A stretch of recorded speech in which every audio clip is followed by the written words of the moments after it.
지갑을 열어보세요. 얼마가 들어있나요? 얼마가 들어있든 별로 중요한 게 아닙니다. 당신이 확인한 그것은 돈이 아니거든요. 여러분이 지갑 속에 있는 그 종이는 그저 화폐에 불과합니다. 사실상 그냥 돈 교환권이죠. 아, 뭔 소리냐 멍청아, 그게 돈이라는 뜻 아니냐? 이렇게 말씀하신다면 여러분은 돈에 대해서 전혀 모르고 있는 겁니다. 아니, 돈을 좋아한다고 하면서 돈이 뭔지도 모른다면 당연히 돈을 벌 수가 없겠죠. 그래도 다행입니다. 여러분은 이 영상을 보셔서 이제 돈이 무엇인지 알게 될 것이고, 돈을 알게 된 여러분은 부자가 되는 첫 발을 내디딘 것이니까요. 이 돈이라는 것을 알기 위해서 우선 사전적 의미를 찾아봅시다. 돈, 사물의 가치를 나타내며 상품의 교환을 매개하고 재산 축적의 대상으로도 사용하는 물건. 화폐, 상품 교환 가치의 척도가 되며 그것의 교환을 매개하는 일반화된 수단. 네, 뭐요, 똑같은 거 아니요? 이놈이 뒤질라고 혓바닥을 놀려? 진정하세요. 둘은 비슷해 보이지만 아주 다릅니다. 둘 다 가치의 척도가 되고 상품의 교환을 매개한다는 건 똑같지만 돈은 재산 축적의 대상이 된다는 게 다르죠. 재산 축적의 대상? 아니, 분명 화폐도 모아두고 저금하면 재산 축적의 대상이 되는데 이상하다? 그냥 안 써놓은 거 아니야? 이렇게 생각하실지 모르지만 아닙니다. 이는 돈과 화폐의 차이를 구분짓는 아주 중요한 부분이에요. 자, 여러분이 재산 축적을 하고자 합니다. 돈을 좀 모아야겠어. 그럼 어떻게 하죠? 당장 핸드폰 가게에 달려가서 여기서 제일 비싼 핸드폰 5개 주세요. 그렇게 100만원짜리 핸드폰 5개를 사가지고 집에 가져가서 잘 보관해둡니까?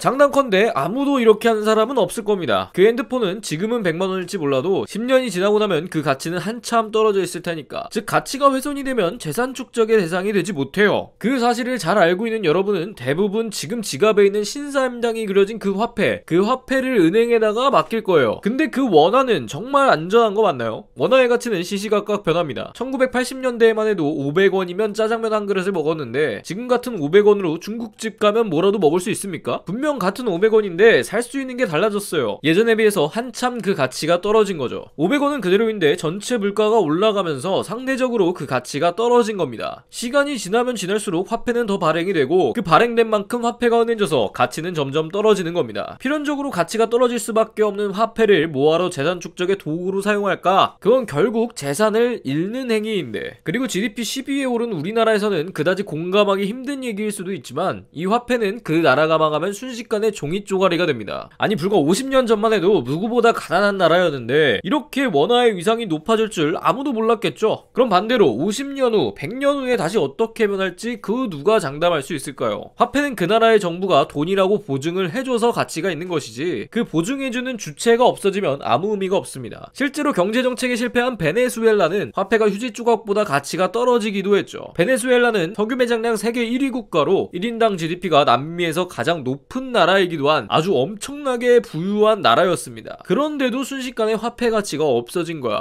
그러니 한 나라의 화폐 가치가 영원할 것이라고 그 누구라도 장담할 수가 없습니다. 그런데 단 하나, 아무리 오랜 시간이 흘러도 절대로 그 가치가 없어지지 않을, 누가 이건 돈이다 하고 보증해주지 않아도 어느 시대에나 통용될 수 있는 진짜 돈이 하나 있습니다. 바로 금이에요. 금은 어느 나라 어느 시대를 막론하고 돈의 역할을 충실히 이행해줍니다. 금을 원하지 않는 사람이 없고 변하거나 썩지도 않으며 그 매장량이 한정되어 있어서 가치가 떨어질 염려도 없죠. 이 말은 곧 엄청난 경제 위기가 오고 제4차 세계대전이 터지는 일이 있어서 초강대국들이 몰락하고 보증주체가 사라지더라도 경제적 부를 가장 확실하게 지켜줄 수 있다는 거예요. 그래서 전세계 중앙은행들은 최종 지불수단으로서 외환보유고에 금을 모아두고 있어요. 독일은 76%, 이탈리아는 70%, 네덜란드는 69%, 프랑스는 66%로 전세계에 있는 금의 15% 이상이 은행에 있습니다. 이런 중앙은행들의 자산관리 방법은 어떤 상황에서도 자산을 지켜줄 강한 자원이라는 것을 보여줍니다. 실제로 50년 전만 해도 최강이라는 미국의 달러 역시 금액에 의지하며 연명했어요. 금본위제라는 건데 달러가 전세계 기축통화로 정해질 수 있었던 이유가 바로 달러에 새겨진 이 문구 때문이었습니다. $10 in gold coin. 10달러를 가져오면 금화와 바꿔준다는 건데 정확히는 35달러를 가져오면 1온스의 순금과 바꿔줬어요.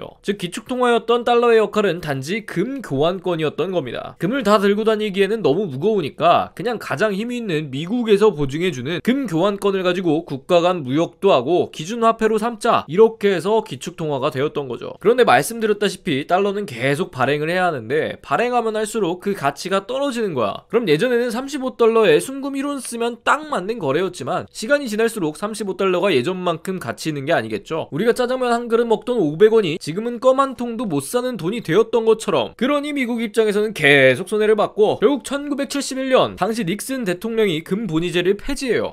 몰라 우리 이제 달러 가져와. 너 금 안 줘. 이렇게 그냥 막무가내로 밀어붙인 거야. 아니 얼마나 황당해. 그렇지만 이미 미국은 너무 힘이 세졌는데 누가 거기에 대항을 하겠습니까? 그대로 기축통화의 역할을 계속합니다. 아니 근데 이상하잖아. 분명 화폐는 돈이 아니라고 했는데 이제 금으로 바꿔주지도 않는 달러가 어떻게 기축통화 역할을 이어간 거지? 아주 예리한 질문입니다. 물론 질문은 내가 했지만 돈이 되기 위해서는 두 가지가 필수적으로 필요해요. 첫 번째, 누구든 갖고 싶어야 한다. 두 번째, 가치가 훼손되면 안 된다. 미국은 기축통화의 막강한 권력을 이어가고자 돈이 아닌 화폐에게 돈과 같은 특성을 불어넣습니다. 먼저 첫 번째 조건을 달성하기 위해서 미국은 중동을 찾아갑니다. 정확히는 중동에 있는 석유를 찾아간 거죠. 그 당시만 해도 석유 외에는 대체 자원도 없고 정말 모든 작업에 석유가 필수적이라 할 만큼 석유의 중요성이 컸는데 미국은 이 석유를 이용하려 했어요. 어차피 모든 나라가 석유가 필요할 텐데 중동이 석유를 거래할 때 무조건 달러만 받으면 모두가 달러를 원하게 되지 않을까 하는 기발한 생각이었죠. 미국은 중동에 가서 본격적으로 입을 텁니다. Ya yogium niahui nolaina nalaga iomana manhyunji anya. Naiduli amuli dani mango gunsalio gisido. Mag yoleonalaga yanhabasio doilumyan gugo magul su isgisio. Neodonado I gu eodilio go hainund. Ian jekajigo jikul su ishil geos gada.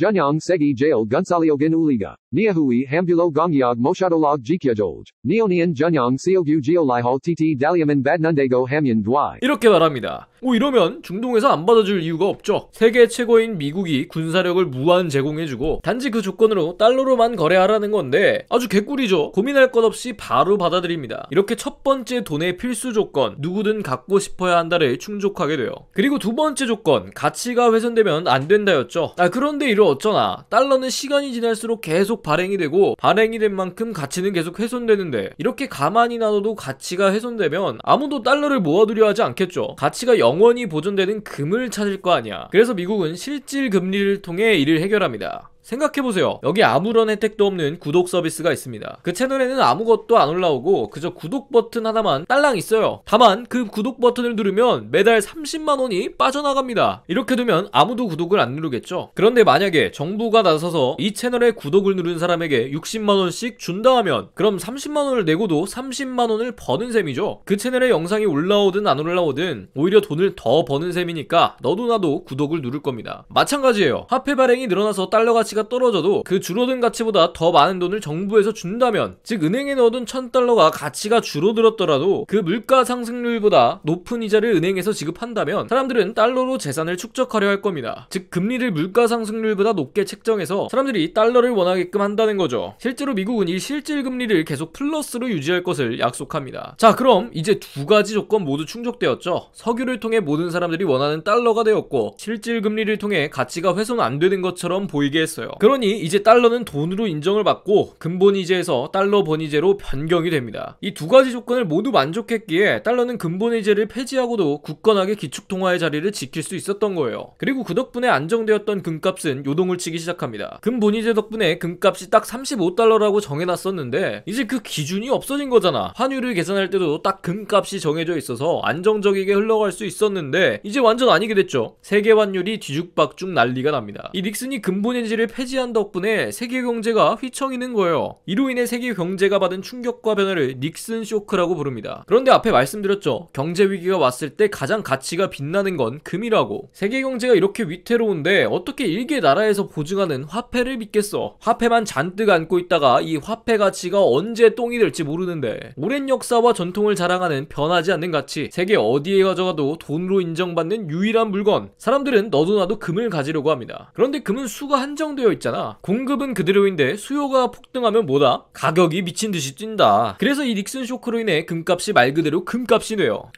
뭔가 말이 이상하네. 그래도 무슨 말인지 알죠? 1월스에 35달러였던 금이 닉슨 쇼크 이후 1000달러까지 올라가요. 무려 30배 가까이 뛴 거야. 금을 가지고 있기만 했어도 벼락부자가 되었겠죠. 아니 그건 닉슨 쇼크라는 특수한 상황이어서 잠깐 동안 금값이 상승한 거 아니야. 뭐 이렇게 말씀하신다면 맞는 말이기도 하고 아니기도 합니다. 이게 1970 80년대부터 현재까지의 금값을 나타낸 건데, 보시다시피 닉슨 쇼크가 터진 이후로 금값이 확 튀었다가 조금 줄어듭니다. 그런데 그 뒤로 더 많이 금값이 오르죠. 이게 불과 50년 정도의 시세 변화인데 정말 어마어마하게 오른 겁니다. 물론 이건 금 킬로그램당 달러 변동을 보여준 거라 달러의 가치가 하락한 만큼 금값이 상대적으로 올라간 것도 커요. 그러니까 물가 상승률을 고려하면 이렇게 크진 않습니다. 그런데 주목할 만한 상승 구간이 있죠. 2008년부터는 무슨 일이 있었는지 급격하게 올라가요. 2007년 4월에 있었던 서브프라임 모기지 사태와 그 이후에 미국에 있어진 대침체, 2008년 있어진 세계의 금융위기 때문입니다. 이름에서도 느껴지듯이 전 세계에서 큰 경기 침체가 있었어요. 세계에서 네 번째로 큰 리먼 브라더스의 파산을 시작으로 주가는 땅을 뚫고 나갈 듯이 곤두박질 쳤고, 기업은 파산하고 실업자는 늘어나고, 이 실업자가 돈을 못 받으니 소비할 사람이 없죠. 소비가 줄어드니 다시 기업이 파산하고 다시는 회복하지 못할 것이라 본 전문가도 많았어요. 그런데 이런 경제 위기가 올수록 금의 가치는 더 올라간다고 했었죠. 기본적으로 금 가격과 주식시장의 그래프는 반비례의 관계에 있습니다. 주식시장이 이렇게 처참히 추락할 때는 금 가격이 폭등하는 시기라고 보면 돼요. 저거 올라가는 거 봐. 금값이 또 금칠한 금값이 됩니다. 아니, 최고의 기업들도 다 파산하는 마당에 어느 기업에 투자를 하고 버블로 엄청나게 쌓아올린 부동산 가격이 떨어지면서 너도 나도 하루라도 빨리 부동산 팔겠다고 난리인데 어느 누가 부동산에 투자를 하겠어. 이 경제 위기로 인해 정부는 화폐를 미친듯이 찍어낼 거고, 그만큼 화폐 가치는 미친듯이 떨어질 거고, 그러면 내 돈을 소중히 지켜줄 수 있는 게 진짜 돈인 금밖에 더 있습니까? 모두가 다 금을 사겠다니 금값이 폭등한 거죠.